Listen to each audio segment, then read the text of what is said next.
안녕하세요. 한 변호사, 한필성 변호사. 배 변호사, 배양미 변호사입니다.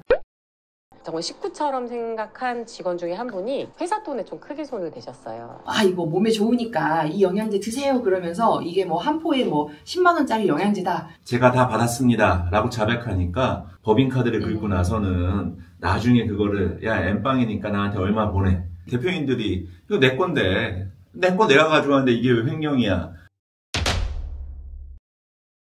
제일 찌질한 횡령 사건은 어떤 게 있어요? 제일 찌질한 건 뭐가 있을까요? 그 회사 비품도 처음에는 이제 뭐 이를테면 뭐 과자 한두 개 갖고 나와서 먹다가 시작이 되는 거잖아요. 네. 그걸 당근마켓에 팔고 그래서 걸리고. 나의 아저씨에서도 맞아요. 아이유가 커피 믹스를 맞습니다. 가져가잖아요. 그런 거는 처벌이 가능한가요? 커피 믹스. 가능하죠. 네. 그럼요. 네. 거기서는 분명하게 회사 내에서의 근무 시간 중에 한두 개 먹는 것을 허용했을 뿐이지 대량의 믹스를 가져간다거나 A4 용지를 가져간다는 것까지는 회사에서는 허가해 줬다고 보기는 어려울 것 같습니다. 근데 그래서 정말 웃기는 소리도 커피 믹스를 넘버링 해놓는다고 하더라고요. 그래서 1번부터 100번 해가지고 1번 먹은 사람 누구, 2번 먹은 사람 누구. 어떻게 보면 이 당근의 방지책이긴 하지만 뭐 이런 웃지 못할 에피소드가 생겨나는 것 같습니다. 그 아이유는 보통 2개씩 타 먹거든요. 보통.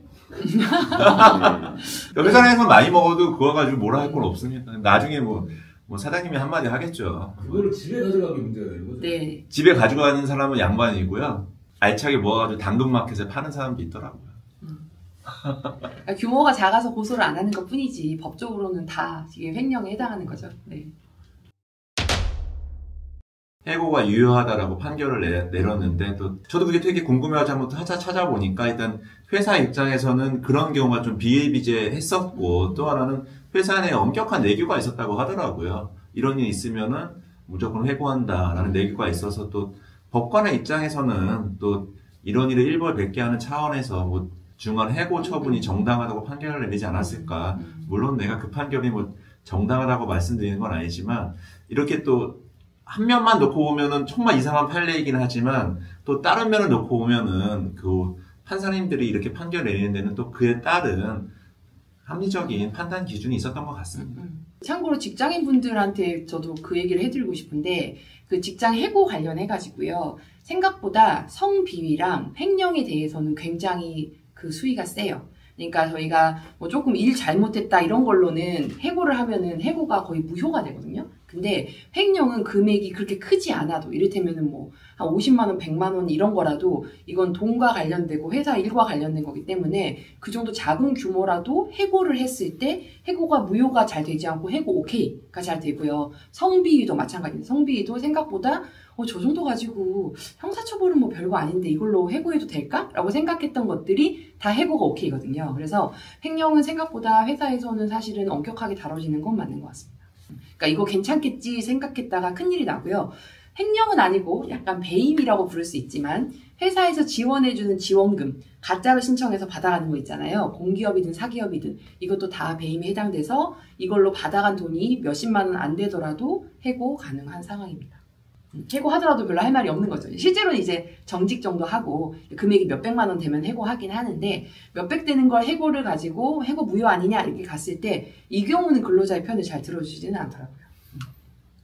주의가 좀 필요한 부분이죠.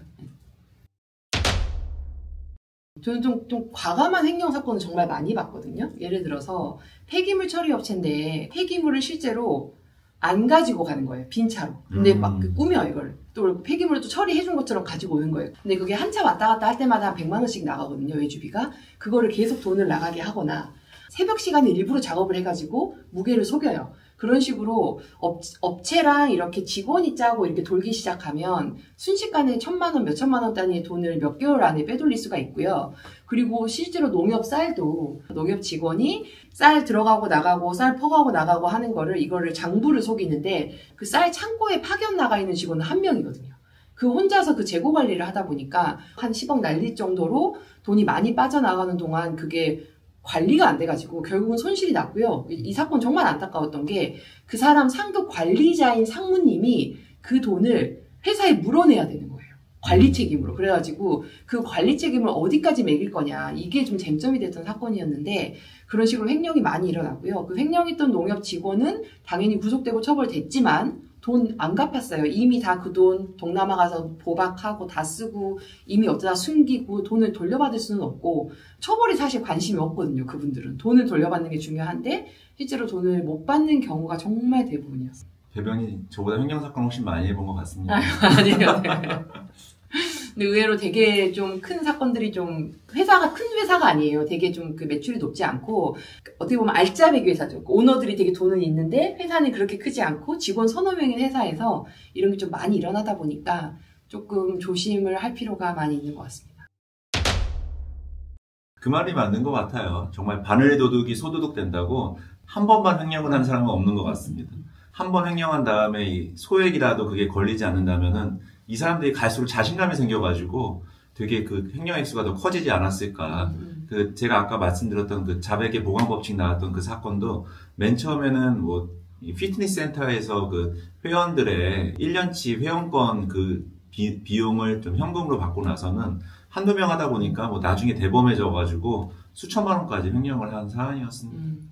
그리고 또 이제 성별에 대한 차이는 별로 없는데 사실 이제 여성분들이 이렇게 돈을 관리할 때 사실은 돈 사고 와서 안 난다고는 하거든요. 일반적으로. 그래서 모임에서도 여자분들을 이렇게 총무를 시키는 경우들이 좀 있는데 여자분들이 처음에 이제 돈을 만지기 시작할 때는 좀 소액으로 시작을 하세요. 근데 소액으로 시작을 했다가 주변에 이제 그걸 알게 되는 다른 가족이나 남자친구 이런 관계인 사람들이 있습니다. 그러면 거기서 계속 푸시를 하거든요. 그러면서 규모가 이제 굉장히 커지죠. 근데 이제 남자분들에 비해서 또 여자 직원분들이 신뢰를 좀 많이 돈 관리에서 좀 얻는 편이긴 해요. 그래서 회사를 운영하는 거 보면. 그러니까 격리 직원들도 다 여자분들이 은행 다니잖아요. 그러니까 거기서 여자분들이 조그맣게 시작을 했다가 이렇게 또 이제 뒤에서 이렇게 뭐 남자친구가 사업을 한다 어쩐다 해가지고 우리가 쓰고 막아놓자 뭐 이러다가 이게 점점점 커지고 뭐 코인에서 우리가 막아놓자 이러고 점점점 커지고 이런 식으로 해서 좀 여자분들이 시작해서 거액으로 간 사건에는 사실 뒤에 뭐 남녀를 떠나서 누군가 같이 하면서 내가 투자를 해서 막아놓을 테니까 해보자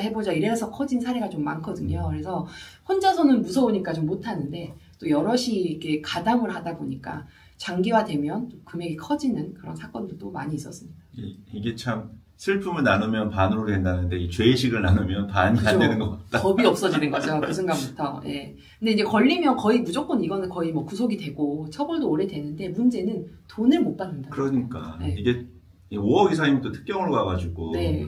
정말 형량도 엄청나게 셀 텐데 네. 그 사람들은 거의 뭐 그냥 몸빵한다는 그런 느낌이죠. 마음가짐을 많이 네. 가지고 있더라고요. 네네. 또 횡령이 재질이 사실 안 좋습니다. 사기보다 재질이 안 좋아서 똑같은 금액을 저지르면 사기보다 형량이 세요. 그래서 처벌은 굉장히 세게 되는데 사실 이거 횡령으로 고소하시는 분들은 전부 다 지인이거든요. 사장과 직원 또는 뭐 무슨 뭐 그렇지. 이런 지인 친구 관계 이런 모임 관계 있기 때문에 대체로 고소를 안 하고 싶어 하세요. 그리고 나는 처벌을 원하지 않는다. 내가 그냥 돈만 회수됐으면 좋겠다라고 하는데 끝끝내 회수가 안 되니까 이거를 고소까지 하면 또 혹시 합의할까봐 고소를 하는데 합의가 안 되죠. 돈이 없어서. 그 정도까지 가면 뭐 네, 거의 그 정도까지 물 건너간 것 가면 같다. 이미 사건은 거의 끝나 있는 상태거든요. 네.